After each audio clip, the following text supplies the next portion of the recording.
और हम एक बार फिर से अपने मेहमानों की तरफ चलते हैं। आरपी सिंह साहब, आपके पास एक बार फिर मैं आता हूं। बहुत जोर शोर से बड़ा मोमेंटम बना के और बड़ी कोशिशों के साथ आप लोग लगे हुए हैं, लेकिन कहीं ऐसा तो नहीं है कि ये वो चीजें हैं जो सतह पर नजर आ रही हैं, अंडर करंट कुछ और ही है? देखिए, मेरे से जो पहले तृणमूल के प्रवक्ता बात कर रहे थे, उन्होंने 2019 के पार्लियामेंट्री इलेक्शन को अंडरमाइन किया। वो ये बोल रहे हैं कि 22 वो जीते थे, 18 हम जीते थे। परसेंटेज ऑफ वोट मैंने कहा 2.5% का फर्क था। और जितना ममता बनर्जी ने पिछले दिनों लूज किया और जितना हमने गेन किया, वो अभी रिजल्ट आ जाएगा, दिख जाएगा। जो साइक्लोन में घोटाला किया, जो वहां पर लोग तंग है, वो सब कटमनी, सब अब चीजें निकलनी शुरू हो गई हैं और लोग खुलेआम बोल रहे हैं। और हम क्या बोल रहे हैं, ममता बनर्जी के अपने सहयोगी छोड़ कर जा रहे हैं। वो खुलकर बता रहे हैं किस प्रकार से पार्टी में किस प्रकार से घालमेल है। और वो ममता बनर्जी खुद ट्वीट कर चुकी है कटमनी को लेकर। ये बात आप बिल्कुल ठीक कह रहे हैं, ये जो आपका आकलन है ये बिल्कुल ठीक है। मेरा सवाल सीधा सा ये है कि कहीं ऐसा तो नहीं है कि अंडर करंट कुछ और हो? या आपको लगता है जो भी है वो सामने है, जो दिखाई दे रहा है वही सतह पर है, वही अंडर करंट है? देखिए, अभी जैसे जैसे इलेक्शन चलेगा, अभी तो प्रधानमंत्री जी का दौरे बाकी है, चुनावी दौरे बाकी है। सुनिश्चित समझिए, जैसे जैसे प्रधानमंत्री जी वहां पर चुनावी दौरे करेंगे, वहां पर स्थितियां और अब एक सवाल का जवाब आप आरपी सिंह साहब और दे दीजिए। ये जो आपने कहा ना चुनाव के बारे में 2019 को अंडरमाइन नहीं करना चाहिए, आप ये देख लीजिए कि लोकसभा चुनावों में एकदम अलग स्थिति होती है और कई राज्य ऐसे हैं जहां विधानसभा में एकदम अलग तस्वीर देखने को मिलती है। क्या आपको नहीं लगता वेस्ट बंगाल उनमें से एक हो सकता है? आप 2019 के लोकसभा का रेप्लिकेशन होते हुए या उससे ज्यादा होते हुए देख रहे हैं इस बार। क्या ऐसा नहीं है कि इससे उलट तस्वीर हो जाए? अब 2019 के बाद ममता बनर्जी की परिस्थिति कैसे है वहां पे उनकी पार्टी के बीच में, आपकी जानकारी में है ना? पिछले 2 साल में उनकी पार्टी, 1.5 साल में उनकी पार्टी में क्या परिस्थिति बनी है, वो जानकारी में आपको है। कितने लोग उनको छोड़कर गए, कितने लोग उनसे तंग है पार्टी के अंदर। अभी तो जैसे जैसे चुनाव बढ़ेगा वैसे वैसे और जानकारी आपको मिलेगी।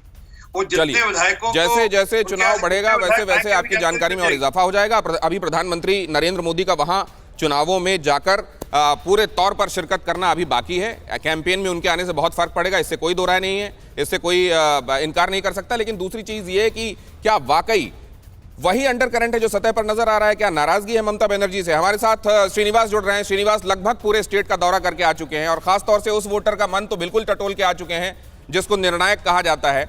उनके पास हम चलते हैं। श्रीनिवास, अभी क्या तस्वीर नजर आ रही है और आपको क्या लगता है, नैरेटिव सेट हो चुका है या अभी होना बाकी है? देखिए दिनेश, कहीं ना कहीं हर दोनों पार्टियों की तरफ से, खास करके हम बात करें बीजेपी और टीएमसी की तरफ से, तो जो बात है कहीं ना कहीं 2 एम फैक्टर की बात हो रही है। एक तो मुस्लिम वोटर और दूसरा जो बीजेपी की तरफ हमेशा रहा है वो मतुआ, जिन्होंने बीजेपी को वहां पे धरती दी, जमीन प्रदान किया। कहीं ना कहीं अभी मतुआ पूरी तरह से संतुष्ट नहीं है बीजेपी के, इसलिए बीजेपी को वहां भी फोकस करना पड़ेगा। और दोनों पार्टियों की तरफ से एक ही चीज की जा रही है, पोलराइजेशन की कोशिश। एक मुस्लिम पोलराइजेशन की बात हो रही है, दूसरी तरफ हिंदू पोलराइजेशन की बात कर रही है। जहां तक मुस्लिम वोटर्स की बात है, तो अगर मैं आपको बताऊं तो अभी भी मुस्लिम वोटर्स आप कह सकते हैं 70 to 75% ये टीएमसी की तरफ इनका झुकाव नजर आ रहा है।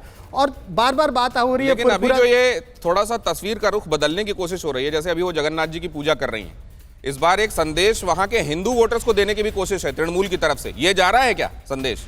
देखिए दिनेश, ये पहली कोशिश नहीं है, इसके ठीक पहले एक और कोशिश हुई थी सरस्वती पूजा के दिन। हाँ, वही मैं कह रहा हूँ कि अब रुख बदला हुआ है थोड़ा इस बार।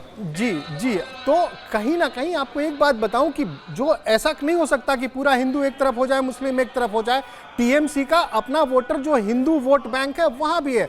हम ये नहीं कह सकते कि पूरा वोट बीजेपी की तरफ चला जाएगा, पूरा मुसलमान वोट टीएमसी की तरफ चला जाएगा, लेकिन ज्यादातर मुस्लिम वोटर्स की बात करें तो वो टीएमसी की तरफ नजर आ रहा है। और एक और बात जो बार बार ममता बनर्जी कह रही हैं, बाहरी वर्सेस लोकल, एक लड़ाई ये भी हो रही है, बाहरी वर्सेस लोकल की लड़ाई हो रही है। और कहीं ना कहीं ममता बनर्जी कुछ पॉकेट्स में। अच्छा, एक बात मुझे ये समझाइए श्रीनिवास, जो आप पूरे में घूम के आए, कितने फीसदी ऐसे लोग हैं जो हिंदी बहुत अच्छे से समझते हैं, बोलते हैं और हिंदी वाले तरीके से चीजों को सोचते और देखते हैं?